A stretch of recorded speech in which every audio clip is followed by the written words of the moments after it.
But didn't Dolly get on stage when that would happen? Yes. Well, they're opening night. I was waiting in the wings in L.A. when we were having problems. So, yeah, they'd say, come on, talk to the people. So we'd get out and sing 9 to 5. So you would get out and talk to the audience and she'd sing. So they did 2 shows for the price of 1. So people would hear about it, and then they'd come hoping that the set would break down so that they'd get to see Dolly. That's funny. The truth is, the crew would be back there working on the set, but then they'd be listening to Dolly sing. And it'd sort of be like... Speaking of Dolly singing, you have a glorious voice, and you recorded I Will Always Love You. I am the luckiest. Yeah. Yes, I'm putting out a solo album, my first, and I approached different composers who have touched my life, and I wanted them to not only lend me their songs, but to perform with me. So, Dolly, I spent hours trying to write... together? Yes!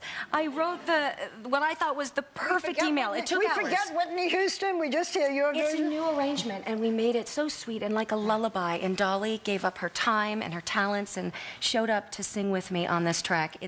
I couldn't be more grateful. You did a great job, and she made it her own. She didn't try to do it like somebody else, and I just did some harmony. She's hard to keep up with. She's a fabulous singer. No, it's true. She's got a voice, She's got Stephanie. a great voice. I couldn't hold my notes that long. I know it looks like I can hold a lot of air. Don't work that way. I had to work for it. When she said in the studio, she said, "Your lungs are on the inside, mine are on the outside."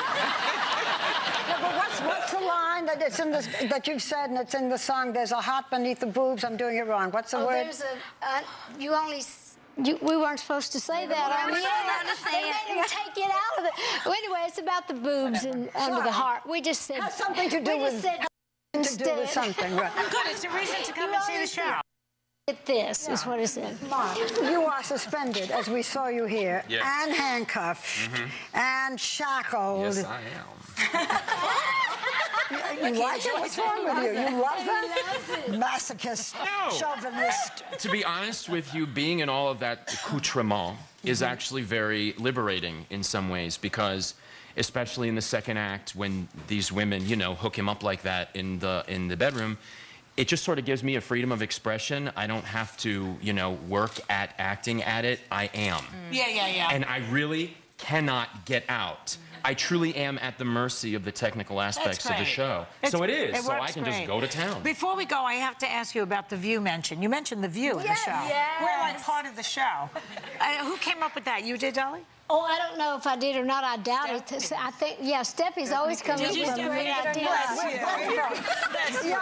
When I was watching it in preview and they did it, I thought, woo, but it looked a little fun.